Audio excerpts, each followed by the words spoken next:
Zaman ini zaman yang kita tutup mata, tutup telinga, banyak zikir, banyak baca Quran, tutup informasi WhatsApp, tutup informasi Facebook, wis tutup kabeh, wis tutup mata sudah. Ini enggak tahu nih yang benar siapa, yang salah siapa enggak tahu. Tutup mata, tutup telinga, banyak zikir, banyak puasa, nunggu Imam Mahdi datang sudah. Ini sampai seperti itu zaman ini. Enggak ada kebenaran apa yang harus dilakukan, bingung semua.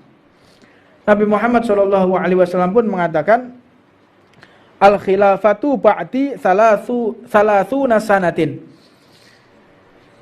Masa kekhilafan sepeninggalku ini selama 30 tahun. Wis tidak ada lagi. Masa itu adalah masa 4 khalifah. Setelah itu carut marut tidak karu-karuan.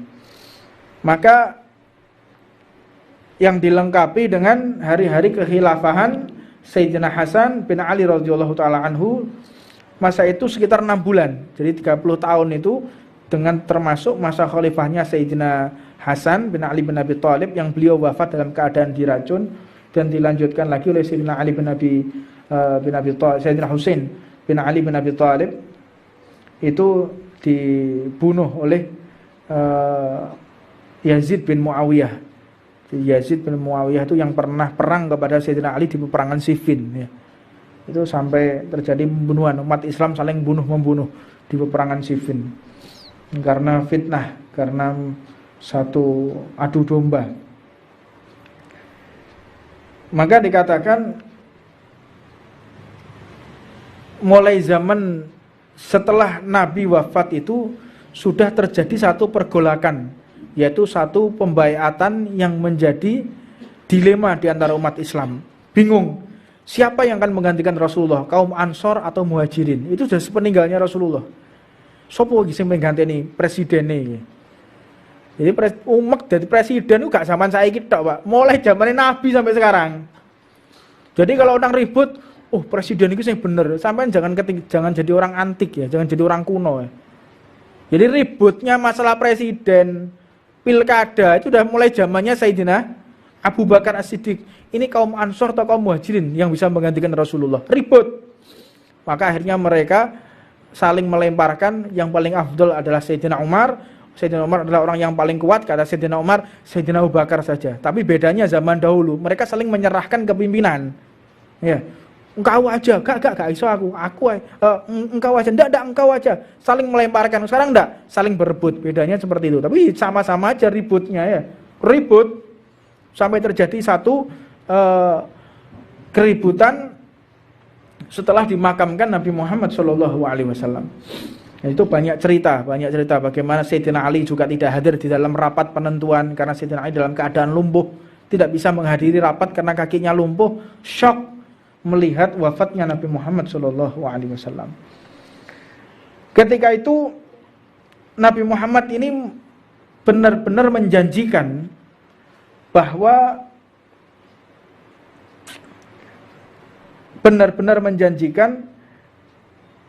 kepada Sayyidina Hasan, yang mana Nabi Muhammad mengatakan inna ibni hadza sayyidun.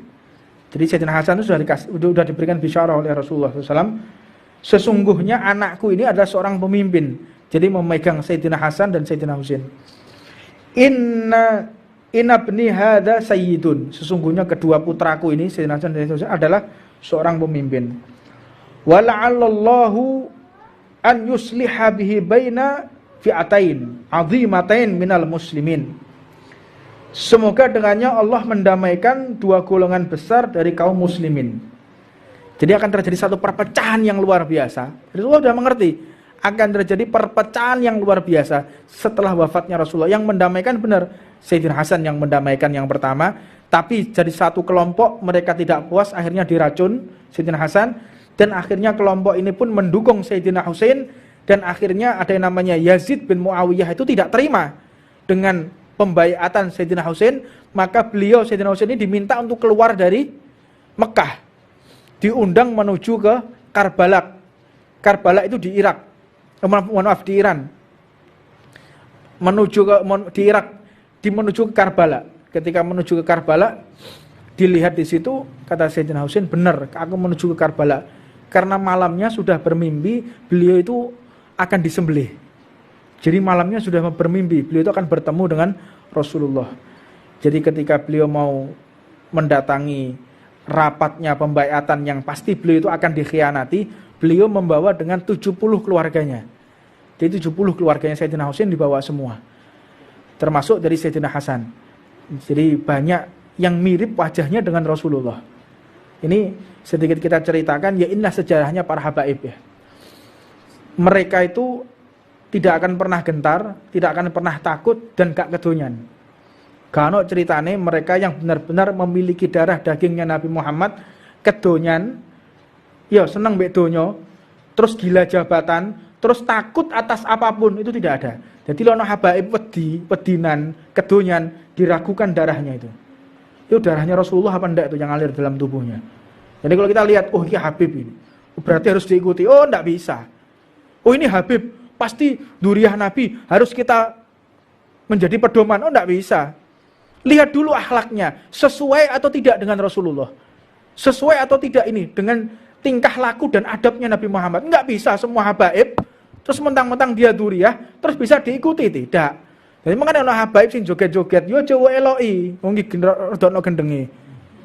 Ya, iki gak waras iki, yo cowo eloki. Lu ini Habib tapi yo ngerti memang. Terus ana Habib sing ngerokok, ya. Oh iki Habib iki yo rokokan, berarti awake kudu rokokan. Yo cowo tiru wong ku yo manusa padha wae. Ikutilah mereka yang sesuai dengan kakeknya. Kalau ada habaib yang tidak sesuai dengan kakeknya, ya jangan diikuti.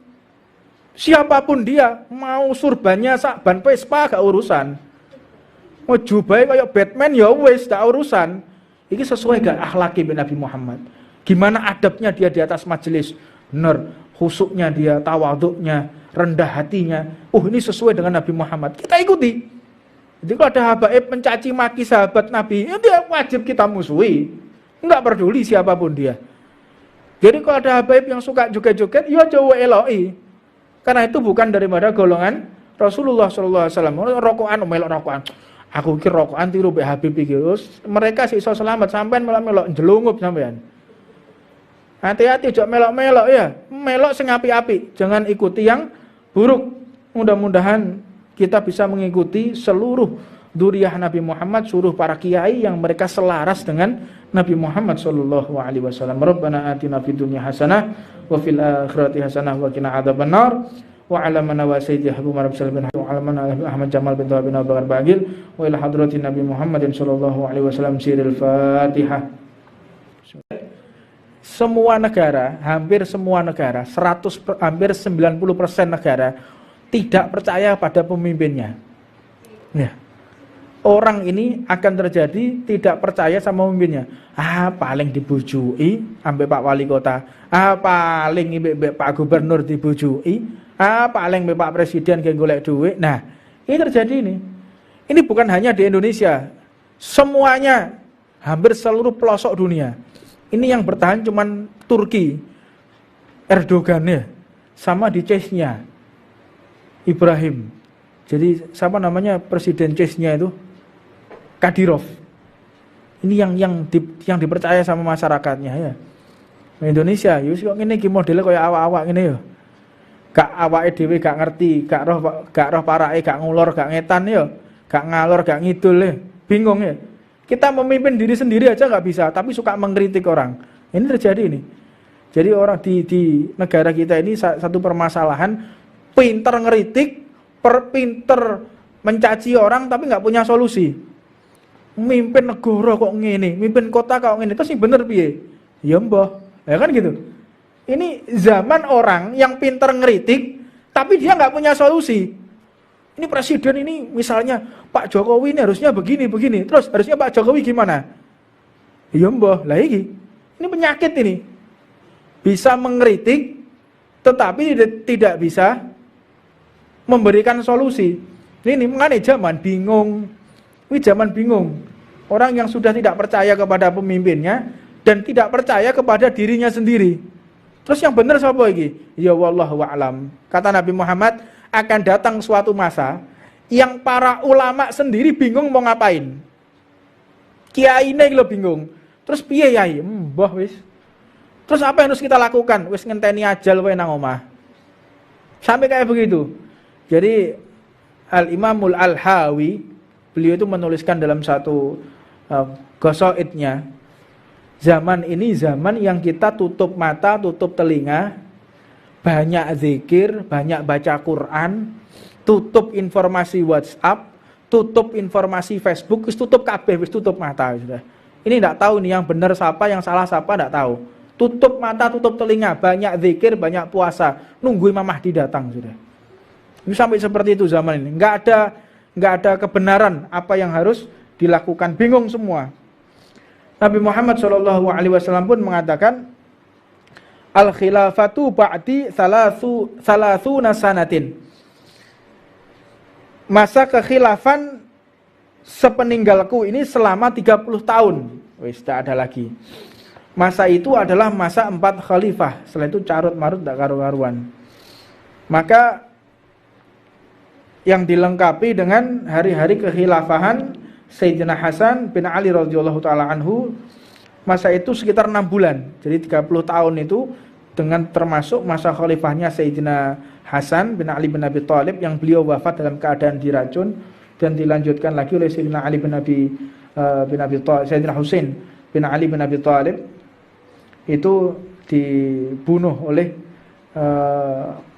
Yazid bin Muawiyah.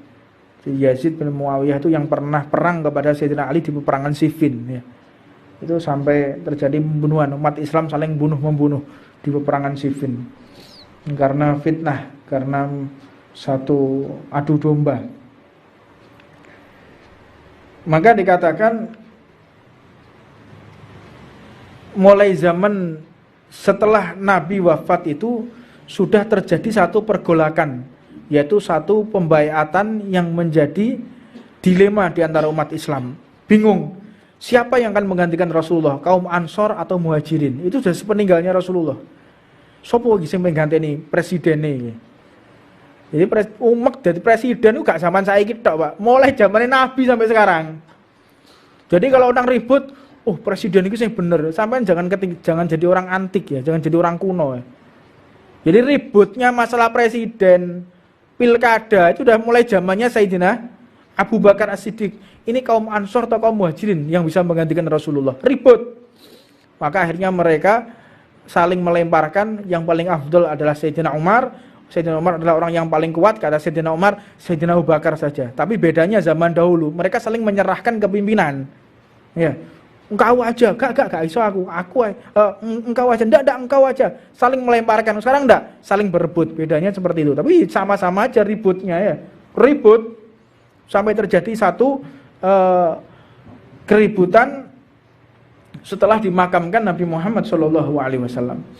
Itu banyak cerita bagaimana Sayyidina Ali juga tidak hadir di dalam rapat penentuan karena Sayyidina Ali dalam keadaan lumpuh, tidak bisa menghadiri rapat karena kakinya lumpuh, syok melihat wafatnya Nabi Muhammad SAW. Ketika itu Nabi Muhammad ini benar-benar menjanjikan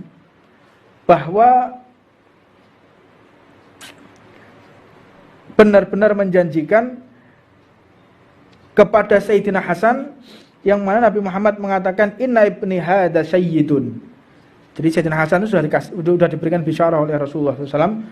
Sesungguhnya anakku ini adalah seorang pemimpin. Jadi memegang Sayyidina Hasan dan Sayyidina Husain. Inna ibni hadza sayyidun. Sesungguhnya kedua putraku ini Sayyidina Hasan dan Sayyidina Husain adalah seorang pemimpin. Wa la'allallahu an yusliha bihi baina fi'atain azimatain minal muslimin. Semoga dengannya Allah mendamaikan dua golongan besar dari kaum muslimin. Jadi akan terjadi satu perpecahan yang luar biasa. Rasulullah sudah mengerti akan terjadi perpecahan yang luar biasa setelah wafatnya Rasulullah. Yang mendamaikan benar Sayyidina Hasan yang mendamaikan yang pertama, tapi jadi satu kelompok mereka tidak puas, akhirnya diracun Sayyidina Hasan, dan akhirnya kelompok ini pun mendukung Sayyidina Husain. Dan akhirnya ada yang namanya Yazid bin Muawiyah itu tidak terima dengan pembaiatan Sayyidina Husain, maka beliau Sayyidina Husain ini diminta untuk keluar dari Mekah, diundang menuju ke Karbala. Karbala itu di Irak, di Iran. Menuju ke Karbala. Ketika menuju ke Karbala, dilihat di situ, kata Sayyidina Husain, benar, aku menuju ke Karbala. Karena malamnya sudah bermimpi, beliau itu akan disembelih. Jadi malamnya sudah bermimpi, beliau itu akan bertemu dengan Rasulullah. Jadi ketika beliau mau mendatangi rapatnya pembaiatan yang pasti beliau itu akan dikhianati, beliau membawa dengan 70 keluarganya. Jadi 70 keluarganya Sayyidina Husain dibawa semua, termasuk dari Sayyidina Hasan. Jadi banyak yang mirip wajahnya dengan Rasulullah. Ini sedikit kita ceritakan, ya inilah sejarahnya para habaib ya. Mereka itu tidak akan pernah gentar, tidak akan pernah takut, dan gak kedonyan. Karena ceritane mereka yang benar-benar memiliki darah dagingnya Nabi Muhammad, kedonyan, ya senang mbek donya, terus gila jabatan, terus takut atas apapun, itu tidak ada. Jadi lono habaib pedinan, kedonyan, diragukan darahnya itu. Itu darahnya Rasulullah apa enggak itu yang ngalir dalam tubuhnya. Jadi kalau kita lihat, oh ini Habib ini, berarti harus diikuti. Oh enggak bisa. Oh ini Habib, pasti duriah Nabi, harus kita menjadi pedoman. Oh enggak bisa. Lihat dulu akhlaknya, sesuai atau tidak dengan Rasulullah. Sesuai atau tidak ini dengan tingkah laku dan adabnya Nabi Muhammad. Enggak bisa semua habaib, terus mentang-mentang dia duriah, terus bisa diikuti, tidak.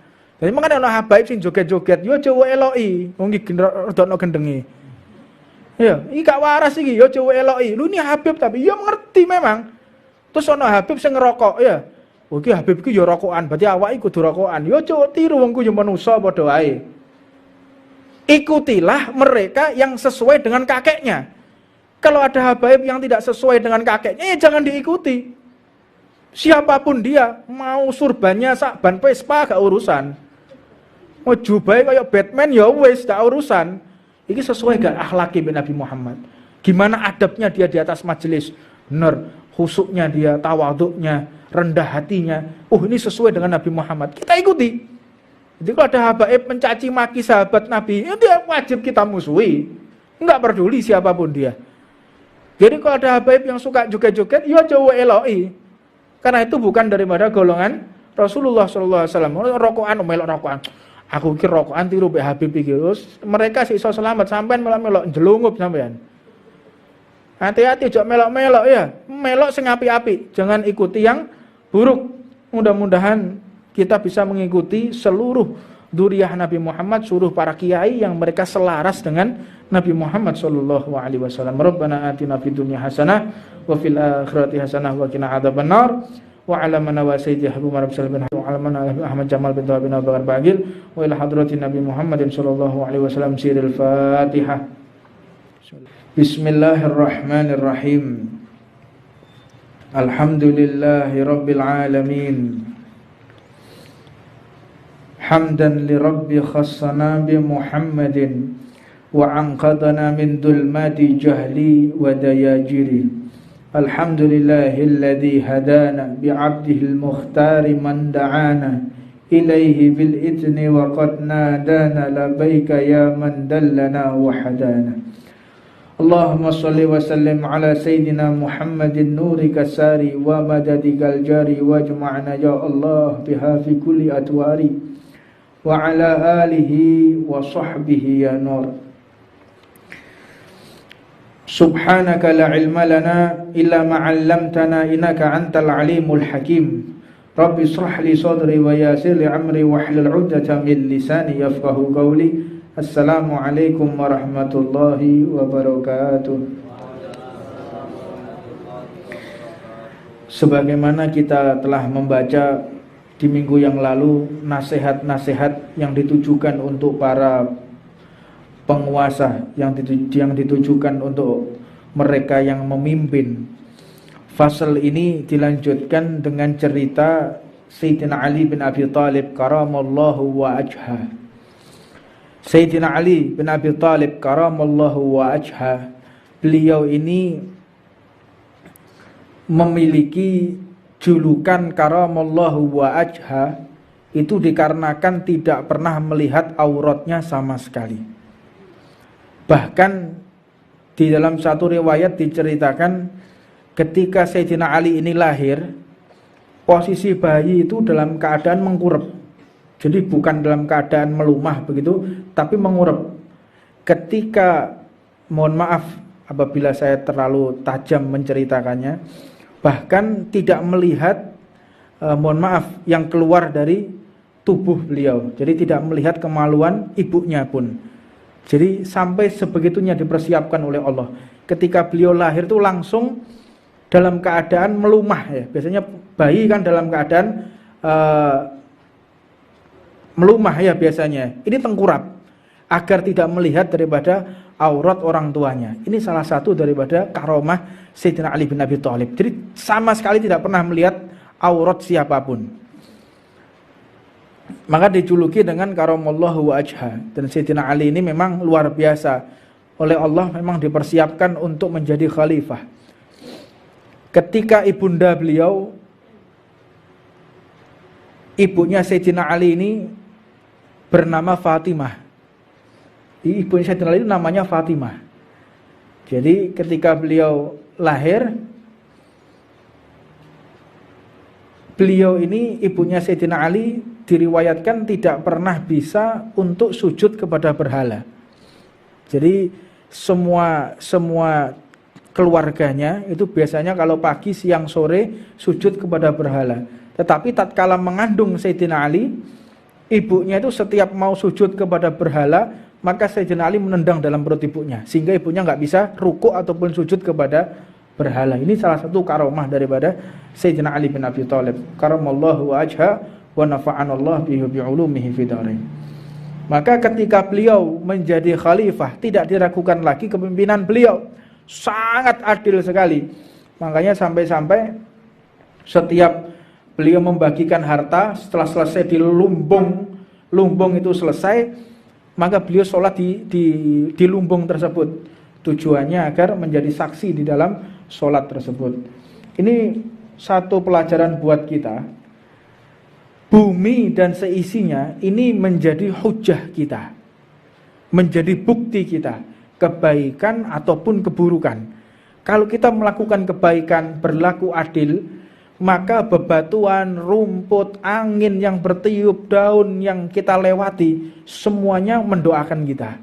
Tetapi kalau sudah kita tidak adil di dalam satu kepemimpinan, khianat, tidak amanat, maka seluruh bebatuan, seluruh daun-daunan, seluruh benda mati akan mengutuk orang yang memimpin secara tidak adil. Fal iyadu billah min dalik. Maka dalam satu diceritakan juga dalam satu kisah, yaitu Sayyidina Khalifah Umar bin Abdul Aziz rahimahullahu ta'ala wa ardah. Diceritakan Sayyidina Umar bin Abdul Aziz ini menjabat sebagai khalifah dan senantiasa ada tangisan di dalam rumahnya. Senantiasa menangis. Apa sebab? Karena sudah tidak bisa lagi menafkahkan batiniyah maupun zahiriyah seperti sebelum beliau menjadi khalifah. Jadi biasanya bisa memberikan belanja kepada istrinya setiap hari, sekarang nggak bisa, 2 hari sekali, 3 hari sekali. Jadi makan di rumah itu cuma sehari sekali. Itu kehidupan khalifah Sayyidina Umar bin Abdul Aziz.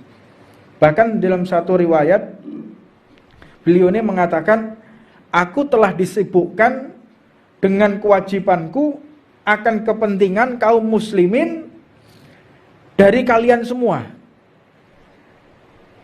Bahkan satu riwayat dikatakan di dalam masa kepimpinan beliau itu mandi junub cuma 2 kali. Selama bertahun-tahun itu sempat mengumpuli istrinya cuma 2 kali, Pak. Kita bisa bayangkan. Lek saiki lak gak duwe bojo siji, mari jabat bojone loro. Iya. Iya. Jadi kalau biasanya makannya sederhana, begitu jadi pejabat, bendino makannya istimewa, ya. Beda dengan khalifah-khalifah terdahulu. Mereka itu senantiasa memberikan segala waktunya, hartanya, seluruh tenaganya untuk umat. Ini yang membedakan. Makanya dinasehatkan kepada mereka yang memimpin, hati-hatilah engkau, jangan sampai engkau keluar daripada rambu-rambu yang telah ditetapkan oleh baginda Nabi Muhammad SAW. Bahkan dalam satu kesempatan beliau ini pada musim dingin, pembantunya ini mempersiapkan air panas. Ditanya oleh beliau, dari mana air panas ini? Aku mau mandi air dingin saja. Kata pembantunya, khadimnya beliau, yang khidmah kepada beliau, wahai khalifah, kalau seandainya engkau memaksakan diri menggunakan air yang dimandi, menggunakan air yang dingin, maka tidak ada lagi khalifah yang memimpin umat Islam, maka akan bercerai-berai umat Islam. Kata Sayyidina Umar bin Abdul Aziz, ya sudah, saya turuti. Ketika selesai mandi, tanya, ini kayu bakar dari mana? Kayu bakar ini dari persediaan yang ada di lumbung. Beliau marah besar dan langsung mengganti daripada kayu bakar tadi. Ini amanatnya luar biasa. Dan juga dalam satu riwayat dikatakan beliau ini senantiasa di rumahnya itu tidak ada lampu yang menyala. Jadi ketika beliau menjabat itu sudah tidak ada lampu yang menyala. Jadi biasanya kan ada teplok. Zaman dahulu kan pakai minyak, nggak pakai listrik ya, pakai minyak. Ketika beliau jadi khalifah, rumah itu sudah jarang lagi ada api yang menyala. Subhanallah. Jadi ekonominya kritis. Jadi semakin menjabat, jabatannya tinggi, ekonominya semakin kritis. Nah inilah khalifah pada zaman dahulu, pemimpin zaman dahulu. Karena Nabi Muhammad SAW, Nabi Muhammad pernah mengatakan, nanti akan ada zaman yang mereka menjabat, semakin tinggi jabatannya, semakin enteng pekerjaannya. Tambah dhuwur jabatannya, tambah enteng pekerjaannya.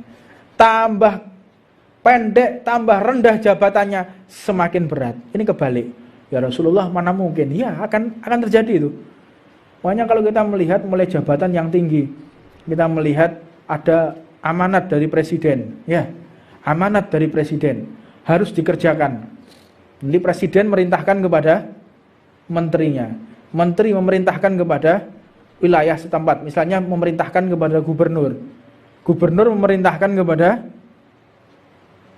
siapa? Camatnya, memerintahkan kepada wali kota atau bupatinya, wali kota bupati memerintahkan kepada camatnya, camat memerintahkan kepada kepala desanya, kepala desa memerintahkan kepada staf-stafnya, staf-stafnya memerintahkan kepada RW dan RT-nya. Jadi perintah itu semakin ke bawah semakin berat. Ini akan terjadi.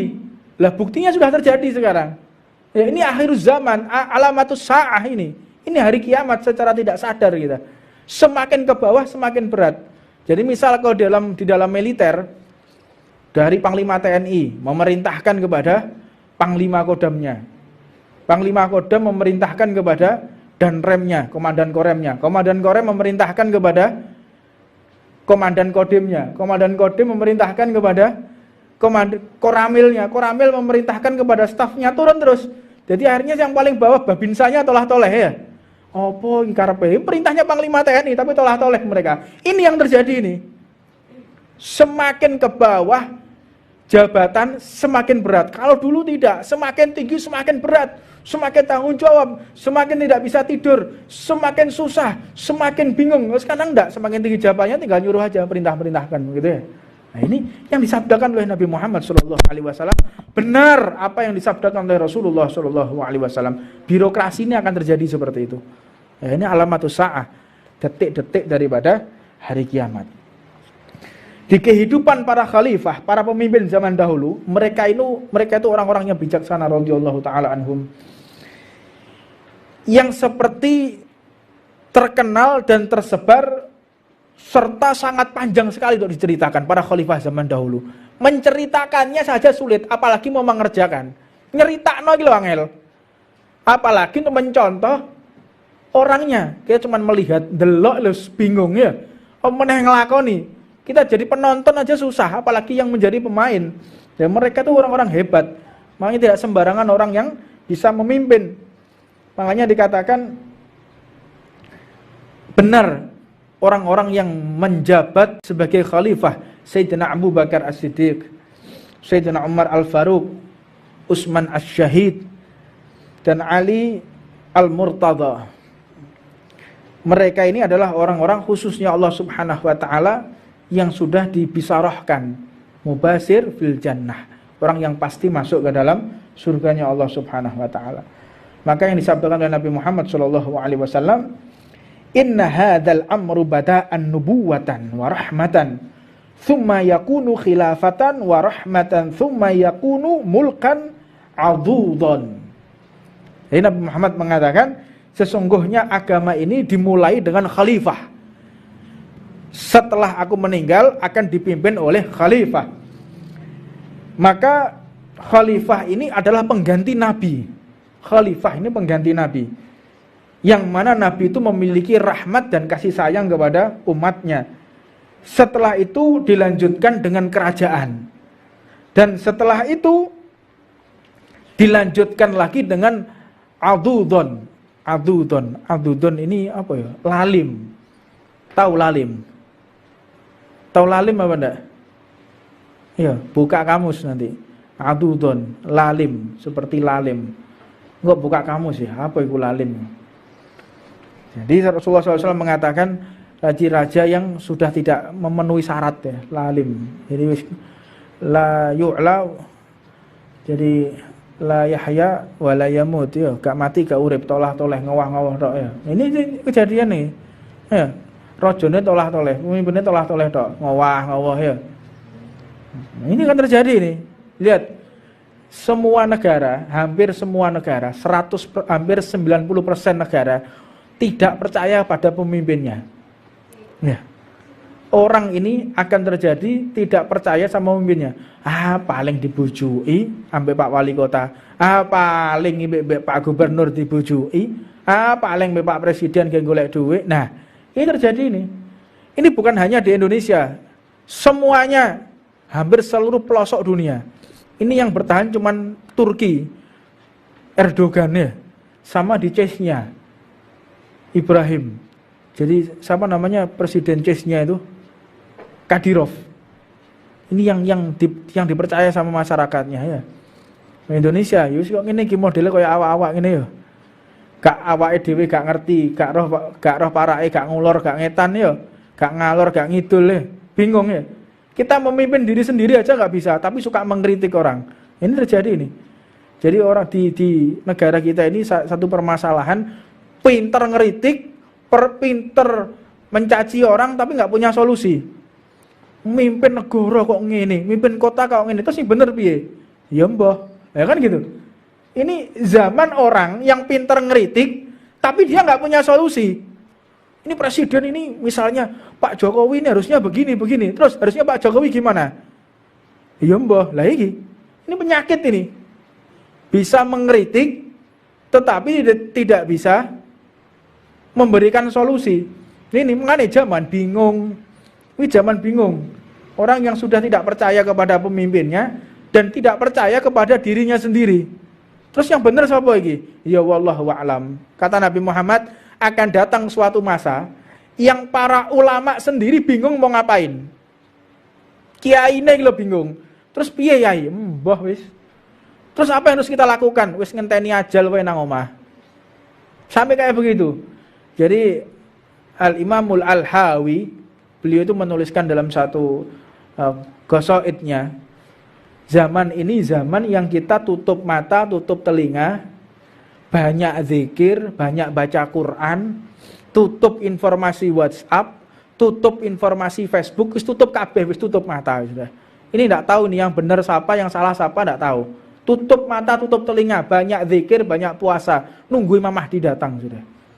Ini sampai seperti itu zaman ini. Enggak ada kebenaran apa yang harus dilakukan, bingung semua. Nabi Muhammad SAW pun mengatakan, al-khilafatu ba'di salasuna sanatin. Masa kekhilafan sepeninggalku ini selama 30 tahun. Wis tidak ada lagi. Masa itu adalah masa 4 khalifah. Setelah itu carut marut tidak karu-karuan. Maka yang dilengkapi dengan hari-hari kekhilafahan Sayyidina Hasan bin Ali radhiyallahu taala anhu, masa itu sekitar 6 bulan. Jadi 30 tahun itu dengan termasuk masa khalifahnya Sayyidina Hasan bin Ali bin Abi Thalib yang beliau wafat dalam keadaan diracun, dan dilanjutkan lagi oleh Sayyidina Ali bin Abi Thalib, Sayyidina Husain bin Ali bin Abi Thalib itu dibunuh oleh Yazid bin Muawiyah. Yazid bin Muawiyah itu yang pernah perang kepada Sayyidina Ali di peperangan Siffin ya. Itu sampai terjadi pembunuhan, umat Islam saling bunuh-membunuh di peperangan Siffin karena fitnah, karena satu adu domba. Maka dikatakan mulai zaman setelah Nabi wafat itu sudah terjadi satu pergolakan, yaitu satu pembaiatan yang menjadi dilema di antara umat Islam. Bingung siapa yang akan menggantikan Rasulullah, kaum Ansor atau Muhajirin. Itu sudah sepeninggalnya Rasulullah. Sopo iki sing mengganti presiden ini. Jadi umat dari presiden itu gak zaman saiki tok, Pak. Mulai zamannya Nabi sampai sekarang. Jadi kalau orang ribut, presiden itu yang bener. Sampai jangan jadi orang antik ya, jangan jadi orang kuno ya. Jadi ributnya masalah presiden, pilkada itu udah mulai zamannya Sayyidina Abu Bakar As-Siddiq. Ini kaum Ansor atau kaum Muhajirin yang bisa menggantikan Rasulullah. Ribut. Maka akhirnya mereka saling melemparkan, yang paling afdol adalah Sayyidina Umar. Sayyidina Umar adalah orang yang paling kuat, kata Sayyidina Umar, Sayyidina Abu Bakar saja. Tapi bedanya zaman dahulu, mereka saling menyerahkan kepimpinan. Ya. Engkau aja, gak iso aku engkau aja, enggak engkau aja. Saling melemparkan. Sekarang enggak, saling berebut. Bedanya seperti itu. Tapi sama-sama aja ributnya ya. Ribut sampai terjadi satu keributan setelah dimakamkan Nabi Muhammad SAW. Itu banyak cerita bagaimana Sayyidina Ali juga tidak hadir di dalam rapat penentuan karena Sayyidina Ali dalam keadaan lumpuh, tidak bisa menghadiri rapat karena kakinya lumpuh, syok melihat wafatnya Nabi Muhammad SAW. Ketika itu Nabi Muhammad ini benar-benar menjanjikan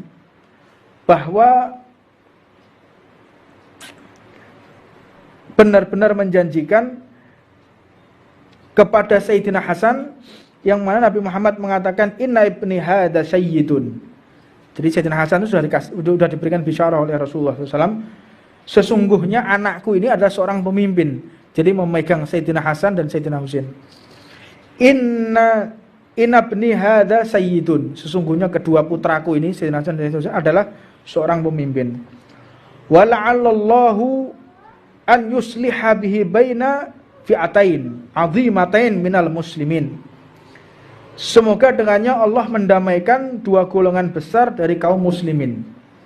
Jadi akan terjadi satu perpecahan yang luar biasa. Rasulullah sudah mengerti akan terjadi perpecahan yang luar biasa setelah wafatnya Rasulullah. Yang mendamaikan benar Sayyidina Hasan yang mendamaikan yang pertama, tapi jadi satu kelompok mereka tidak puas, akhirnya diracun Sayyidina Hasan, dan akhirnya kelompok ini pun mendukung Sayyidina Husain, dan akhirnya ada yang namanya Yazid bin Muawiyah itu tidak terima dengan pembaiatan Sayyidina Husain, maka beliau Sayyidina Husain ini diminta untuk keluar dari Mekah, diundang menuju ke Karbala. Karbala itu di Irak. Di Iran. Menuju ke Karbala. Ketika menuju ke Karbala, dilihat di situ, kata Sayyidina Husain, benar, aku menuju ke Karbala.